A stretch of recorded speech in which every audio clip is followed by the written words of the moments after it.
Okay, that's it for the presidents, and we're going to move right into Brian Weidel. Thank you, Mark. Appreciate it. And it's a great opportunity. Dan, thank you for the opportunity to address this great meeting. You get asked to fill out one of those biographies, and it always kind of makes me chuckle. It's like, what do you do and all that sort of stuff. And it reminds me of a story where I had just moved back to central New York and working on Lake Ontario. I was crossing the border quite often. And you hear all these horror stories about what happens at the border. I was just like, I don't really want to be in that situation. So I, hit up Google and said, how are you supposed to do it the right way? Well, a lot of different things, but basically it was like just answer very clearly and sort of terse answers. And so the next time I was crossing the border, the agent asked me, what do you do? I looked at him and I said, I study lakes. Well, that might have been a little bit too terse based on how hard my wife was laughing next to me and how hard the border agent was trying not to laugh. But, in reality, it's as clear as I can kind of put it. That is what I do, and it sets a great context for this talk in the sense that really a lot of what I'm doing is thinking about Lake Ontario and the fish within it, but trying to keep that in sort of a very paired context. Think about the fish, study the lake to understand the fish, study the fish to understand the lake.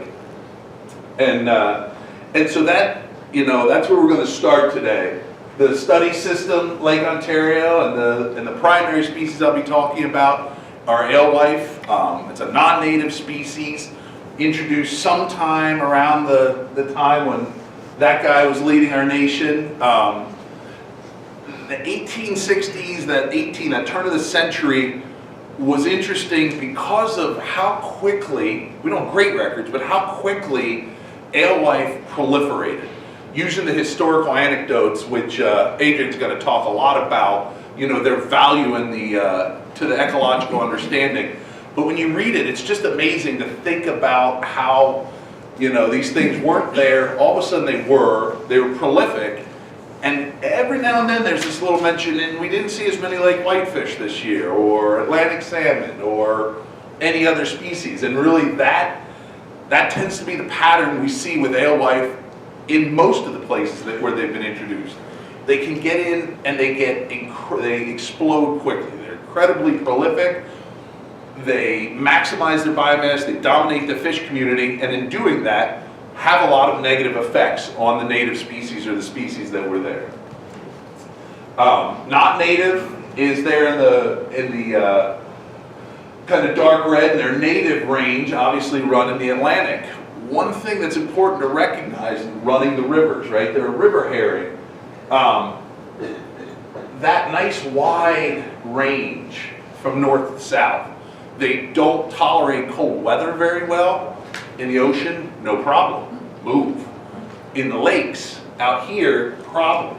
It gets a little cold, right? So that's something that's important to think about and understand in their ecology and how they interact with the species, or with the lake. This was a common sight in the 1950s, 1940s, really the whole part of the early 1900s in the Great Lakes. Very common if you look at the newspaper clippings about alewife die-offs, especially noticeable in harder than average winters. They get incredibly abundant, they get stressed, they have die-offs. A serious impact, not just to the lake shore, but to the lake and the resources that it can provide. In addition to their effects and their sort of impact on the shoreline in this context, they also contain an enzyme, thymidase, so that when predators eat them, it basically reduces their amount of vitamin B1 or thiamine, important for a variety of processes, but especially reproduction. Such that things that eat alewife often have trouble with reproduction, early mortality syndrome. So that's a lot of negatives. On the flip side, and I like this picture because there on the far right in the kind of cowboy hat is Harold Tanner, and his dad is the second from the left. looking at him. This is the Michigan biologist who brought Pacific salmon, coho, and Chinook to Lake Michigan in the 60s and got them stocking and got basically to control alewife and create a fishery. And that fishery, if you're familiar with the Great Lakes, absolutely exploded. It started there in the Platte River. You know, within 3 years, all of a sudden, there was a boom in every town around Lake Michigan. People going out there in canoes and little dinghies and whatever they could and just catching salmon hand over fist. And those accounts are the same everywhere you go around the lake when they first introduced the Pacific salmon. So it sets a very different and sort of strong contrast in alewife and their effect on the systems and what they can do, but also what they can produce, as they're the primary forage of all those salmons. Such that in Lake Ontario, the fish community objectives, which were developed with a long and rigorous process of stakeholder involvement and management biological input, one of the main objectives for the pelagic community is to maintain that Chinook fishery through stocking, but also recognizing natural reproduction. And really what Andy Todd and Steve LePan, our Lake Ontario community or committee fish managers say, really that means we're in the business of alewife management. And if you need alewife management, you need information on alewife, you need alewife counters. And these are pictures, 3 pictures of the 3 boats that use bottom trawls to survey and index alewife. Now, wait a minute, bottom trawls? I thought we were talking about a pelagic prey fish species. Something to keep in mind is that, yes, spring, summer, fall, most of these systems, alewife are pelagic. They're up in the epilimnion and metalimnion, distributed throughout the lake.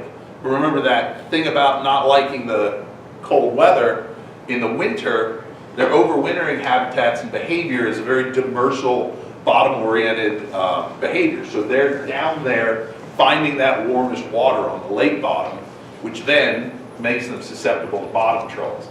In a very, I often say, we go out and trawl them in the spring or in April, and people are like, oh, the spring. I'm like, yeah, it's really like late winter.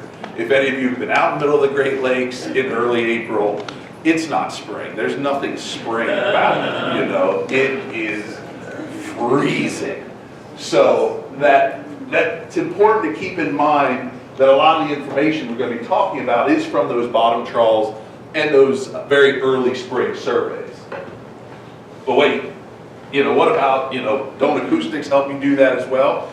They do, but what we've actually found in Lake Ontario is when we compare the two, because we do both, on average, the bottom trawls estimate about 31 times the biomass in Lake Ontario than by acoustics. And so some of these pieces, what I think is so great about this opportunity to talk about alewife is we're right out here in a place where alewife have gone through some incredible changes. And all these lakes around here, what people are finding is really changing our understanding of how alewife work, and maybe, it's something to be thinking about. I'm not proposing everybody bottom trawl, but thinking about understanding alewife's role. There is some importance of understanding how well your gear is sampling and providing you information. The other thing to recognize is Lake Ontario today is not Lake Ontario in the 1970s. That's sort of the time frame over which most of this we're going to be talking about. Most notably is the change in mineral nutrient inputs and mineral nutrient concentrations, and primarily phosphorus. Here from a paper from Alice Dove in L&O in 2015, it shows the sort of natural progression of phosphorus following the implementation of the Clean Water Act. So you're going anywhere from TP levels from 24, 25, upwards of 30, and now we're down somewhere 4, 5. So when I talk to folks in the other Great Lakes, they don't always understand or recognize that context, right? Because they've declined, but not nearly in the same order of magnitude that Lake Ontario has. And in reality, Lake Erie, kind of there on the same scale, has declined over that much, but they haven't gotten nearly as low. So that's important to keep in your mind, especially that pattern that we see there in the Ontario phosphorus data. The other thing is the water clarity increases. So we're just started in like our 78 time series, and this is our spring offshore Secchi disc time series. It was improving, water clarity was increasing with the Clean Water Act, but really when those dracaenid mussels invaded in the 90s and proliferated right after that, we saw a drastic change in water clarity. So now you're talking about a system that was getting a springtime Secchi of 5 meters. Now you're getting one of 15 meters. So the influence that's had on the physical environment of the lake, which translates into changing the interaction strength between predators and prey, is critical. The other is warming. I was excited. I finally got the last data point stuck on this graph. It's amazing. This is water temperature data from a Monroe County water plant, an intake at 14 meters, and this is just the annual temperature. So it's obviously muted, it's often in the cold water, but it's just amazing to see those, those are the decadal scales of climate influencing the lake. And you're talking about a system that used to be around 8.5, 9 degrees C, is now easily 3 degrees warmer. And that's on a lake, that's on an annual average. So the highs are much higher, the lows are higher. And then finally, our information needs are changing, right? At the beginning, it was important to understand alewife in the context of alewife. Higher, lower, up or down. Now, as nutrients have changed and the systems changed, management wants to better understand predator-prey ratios, right? Predators are increasing out there, they're naturally reproducing in some cases.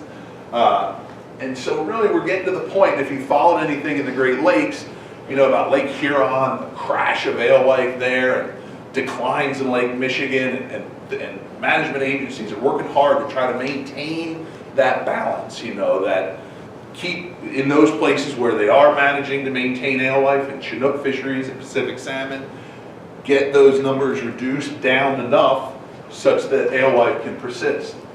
At the same time, in food web ecology and science has really kind of blossomed, from its original constructs of Odom, Lindemann, and those folks. When food web mass balances require you to put everything on the same scale. You need to use the same currency. You can't compare an indice of alewife to an indice of zooplankton. You got to put it on the same scale. Often that's in grams per meter squared, weight per area. And so indices don't work as well. And that's a big part of what we have to do out here. In order to think in a food web context, we need to move into that sort of common currency approach. So where are we headed? Well, first the information in here, there's going to be a data dump. There's tons of stuff in here. I collected a very small portion of it, if that. Lots of important co-authors, funding sources, but tons of individuals, some of which are here, contributing to the data and the support. Really, I'm always amazed at what we can get done with these large vessel programs, but it doesn't happen without a lot of support. A lot of people administratively keeping the funds going, keeping the vessels going themselves, keeping the vessels staff paid, so they don't often see or get to hear the acknowledgments, but I think it's important to recognize their role in this case. So we're going to talk about sort of this indices and systems approach, moving to biomass. Then I'm going to hit just on some kind of cool interactions of what we're seeing out there in the lake. And then finally really get to sort of what's driving them and thinking about the future. So when we think about how we're going to improve, it's important to recognize, it's like, yeah, okay, we all want to improve, but how do you really go about that in a very constructive way?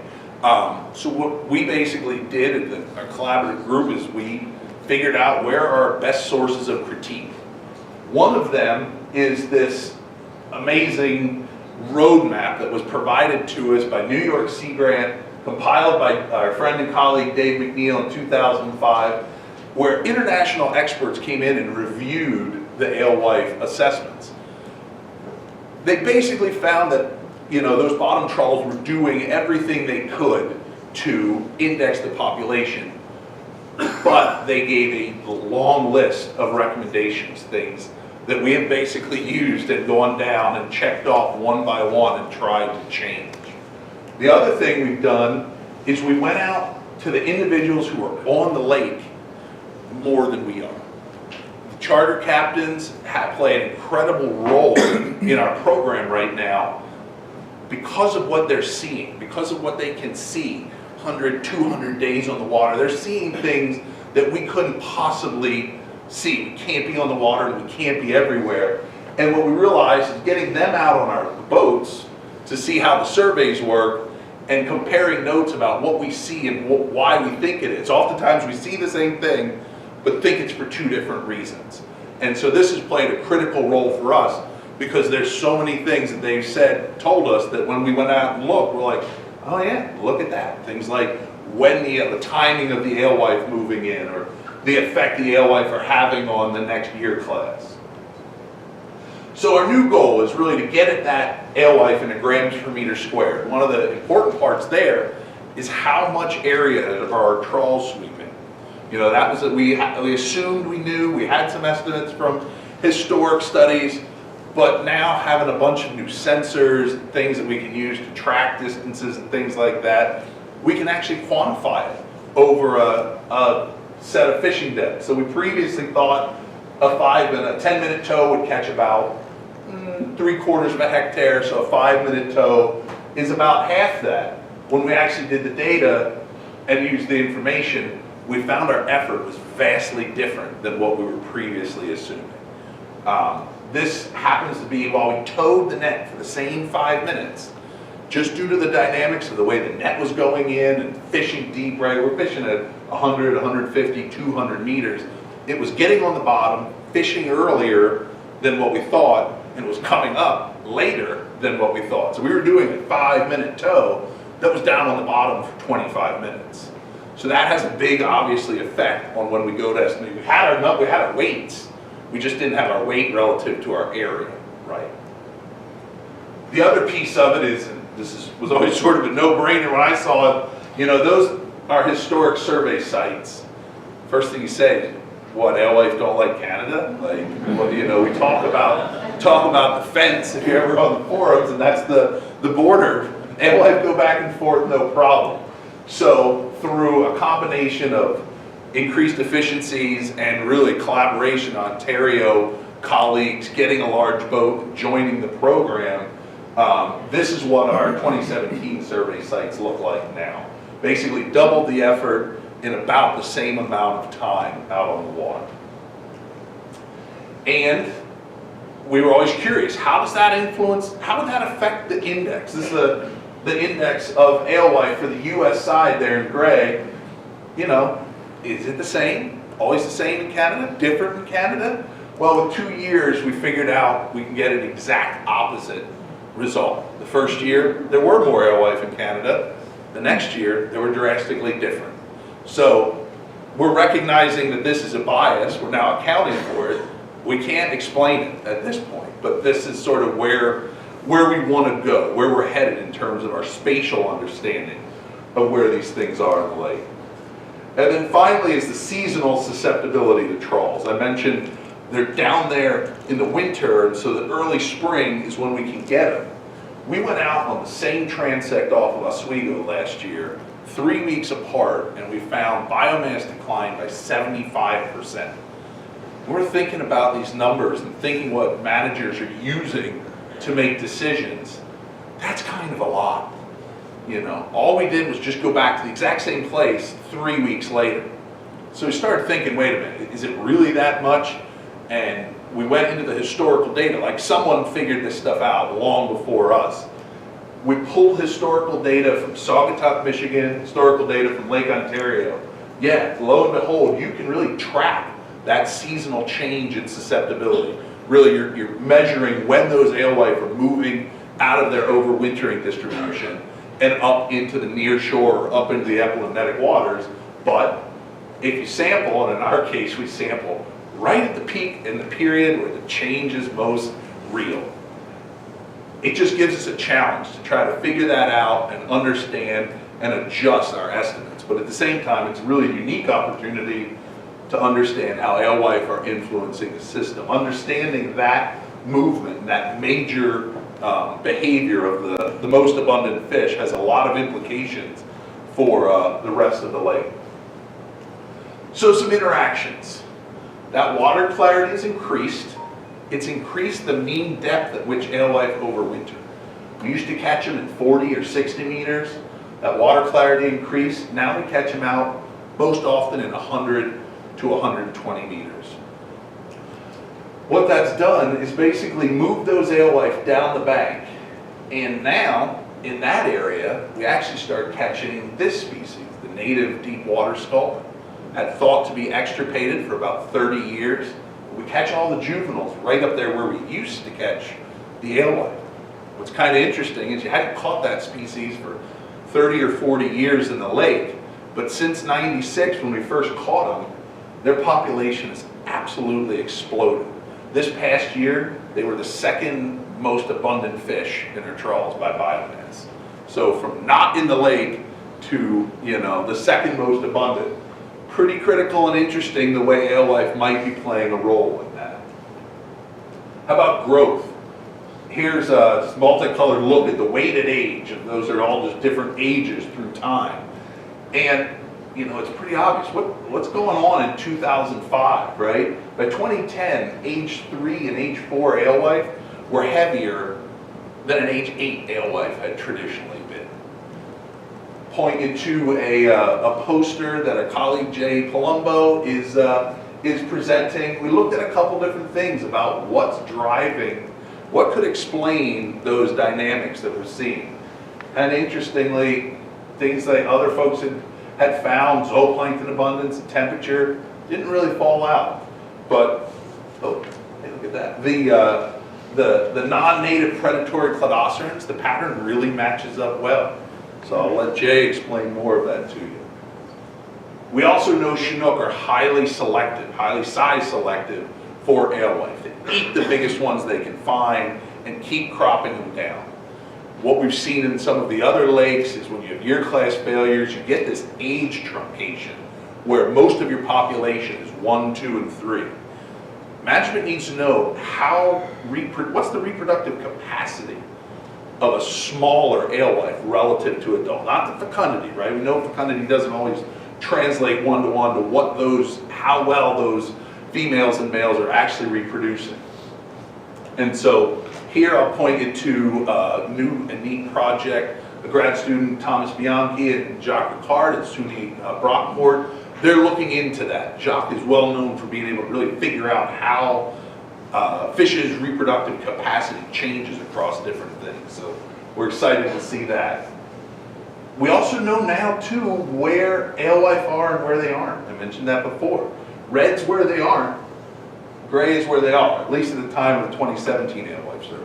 So as we think of alewife's impacts, understanding where they are spatially has a lot of potential for things like corriganine introduction. There's a poster my colleague Jeremy Holden is talking about that, where we think, basically there's evidence that alewife have some effect on these native species, and the spatial element might be important as we move forward trying to restore some of those. Okay, so interesting interactions, but really, what's driving the alewife abundance?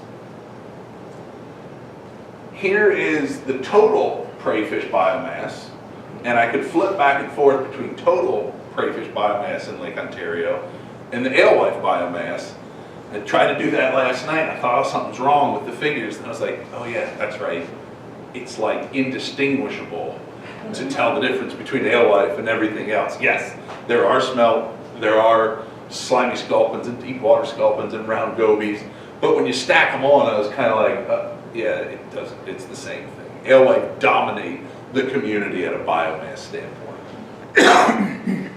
What else is kind of neat here are these values right here. That's the 78 and 79 estimates. For those of you that were around, the 76, 77 winter was one of the worst ever experienced in this region. Massive alewife die-offs. They were on the bottom, they were on the top of the lake. They were everywhere. That biomass dropped quickly, but within 2 years, immediately exploded right back up. So, there's real interesting pieces in there too, the interaction of climate on in regulating that biomass. But what I think is striking is just how similar that trend is to the total spring phosphorus that we saw on that first graph talking about the change. Those data aren't fit, that's just the year, that's the spring phosphorus data from the Dove and Chopra paper. And it really, to me, what I've realized is we've done a great job of getting out there, talking to the anglers and stakeholders about where alewife are, but what we have, or how alewife are changing, but what we haven't done is explain why. And that's what we're reaching into and starting to do now. And really, in this case, the data strongly supports this idea that it's a, their total abundance is strongly linked to the availability of phosphorus. To be clear, I am not advocating for phosphorus increases or changing any of that. But, to be clear, I am advocating for using the data and recognizing what's actually driving the system and recognizing the trade-offs. I'm in these stakeholder meetings a lot. Oh, back in the day we used to have that. Yeah, back in the day the Cuyahoga River was on fire too. Want to go back to that? That's a societal choice. That's not a fish manager's choice. But if you're asking a fish manager to make fish out of nothing, that's not very fair, And so what we really want to be understanding is using these data in a way that we can inform and make important decisions. The trade-off, right? You can't have it both ways. I'm always this top-down versus bottom-up. Oh, that just makes my skin crawl. It's not one or the other. It's both, right? I went to the University of top-down. I worked with the Trophic Cascade Group. Even in Carpenter Kitchell's and Hodgson's foundational work, they always talked about how adding predators changes a food web, but it was in the context of the nutrients available to the system. It wasn't bottom up as working independently of top down. It was always both. And I think sometimes by creating that paper's dichotomy of really they're trying to estimate the relative role of the two, but don't make them compete because they're working in concert. More context for this, right? That's Lake Erie in 2017. That's the Maumee River. There's going to be some regulatory actions. It's pretty safe to say. What that will then mean, nobody's suggesting not to have excellent drinking water quality and address that in Lake Erie, but we should acknowledge the fact that reducing that Maumee River inputs is going to have a concomitant effect on the Lake Ontario food web. Steve Chopra estimated that if you could reduce nutrient loads to the Western Basin by 40%, you should see probably about a 6 to 8% decline in TP, percent decline, not micrograms per liter, but decline in Lake Ontario phosphorus. So that's just this is the kind of things we're working on to get management and stakeholders prepared. What about mussels, right? Aren't they sucking the life out of the food web? Every single paper I read about that. One, they're not very abundant anymore. This is a time series that Don Dittman had the foresight to start back in the 90s, and we've continued since then at 3 different sites. That's just sort of sampling down the bank. Dracaenads are declining precipitously. And when we use those food web mass balance models and we put them in there, what we see is, yes, they've had some changes, but really they've just kind of replaced some of the benthic invertebrates that were there.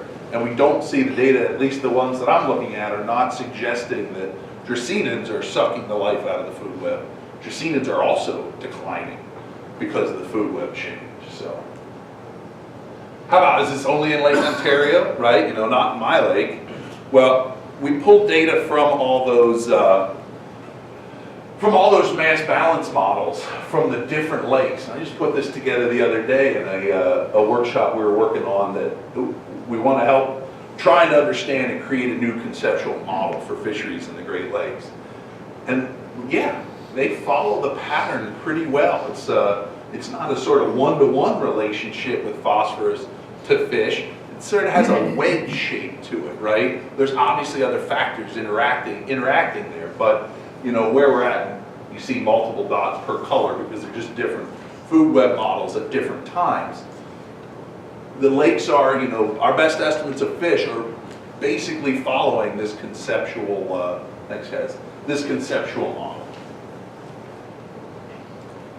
So as we put it together, we kind of think, you know, boy, it looks kind of similar to the one that Carpenter put out, and blatantly stealing his ideas, but that's okay because they're really good ideas. At any given spot in the system's nutrient availability, the biomass you're going to have in the system is constrained, but it's not perfectly predicted by the nutrients. It's everything else then, a whole suite of factors. You know, if you think of that as sort of if you're putting more piscivores, if your percentage of piscivores in the lake is higher, you know, just due to the natural fact that they're consuming prey fish, you're likely to have less overall fish biomass, higher piscivore biomass, but less overall fish biomass. Same with water clarity, right? Water clarity is intensifying that predator-prey interaction, likely favoring predators, a decline. Different, how about spawning habitat? The more habitat, the less likely you are to have, stronger, more consistent year classes. Same with temperature. Harvest, I kind of go back and forth on, but that's debatable. But the idea is to understand this in the context of, you know, there's a few levers that you can pull there, management can pull, but not a lot. So, the other thing is, as we think about the future, we've been getting year class strengths that were bouncing around kind of between 1,000 to 2,000 on this index. And in 2016, we had to move the y-axis. We haven't had to move the y-axis in Alewife anything in Lake Ontario for the better part of 20 years. But our understanding of that drastically changed when we saw this year class out there that has just fundamentally changed the system. Just so happened we got this amazing nutrient flush. Thank you, Tony David, for keeping the lake so high and getting all the nutrients in there. You all ask, when people ask me, I just give them Tony's phone number. Like, they want to know. That's how I dodge that subject. He appreciates it. So, wrap it up here. I want to have some time for questions, but thinking about this and sort of the bigger picture and where we've come, test the assumptions and change if needed, right? Sometimes I think, you know, we talk like time series are so important to do it just the exact same way so we can make inference. If you can change things, you might learn something new that you didn't understand about the system. And really that system perspective is becoming increasingly valuable. I meant to put systems perspective, because, you know, here we're seeing a lot of people working on Alewife, thinking about them. It's just awesome for me, one who studies them so focusedly, but it's really helping me understand my system in the context of all the others, right? That it's not all working the same way, and only by looking at other lakes and what other people are seeing and thinking can I really more fully understand what's happening in Lake Ontario. And then the final, enjoy the resource. You know, if you haven't been ripped to the rail by a 30-pound Chinook, I encourage you to do it. It's a different experience, as some of our charter captains in the audience, I'm sure, would enjoy taking you out to partake. That's got a gratuitous shot of my father-in-law there in the picture too. But it's just an amazing set of circumstances that's kind of coming together in Lake Ontario right now. That amazing year class of Alewife, happened to come just at the time when Dan Bishop and Jim Johnson have noted there was an incredible pulse of wild Chinooks coming out of the Salmon River and a bunch of the other river systems. So you're kind of set up a perfect 1-2 punch for, there's a lot of forage out there, but there's also a lot of predators right now. So if you're thinking about it or deciding where to put your raffle tickets, I encourage you. Do we have any charter trips in the raffle? Maybe not this year. Okay. Well, okay. Get out there, enjoy the resource. It's amazing. I'm pretty sure the good old days of Lake Ontario might kind of be right now. So with that, I'd love to take any questions. Thank you.